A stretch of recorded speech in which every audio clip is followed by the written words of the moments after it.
চাপে দিকে দাঁড়া এগুলো সব আছিল মনে আছিল তাদের আমার এটাকে দ্বিযুক্ত করতে হবে তারপরে তাদের দ্বিযুক্ত করতে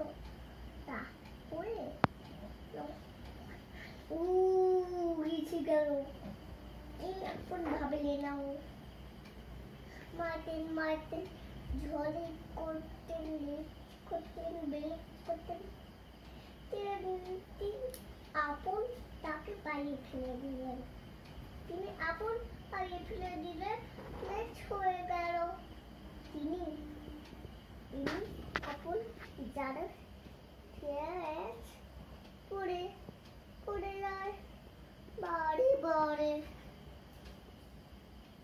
আবার কিছু দেখতে পাই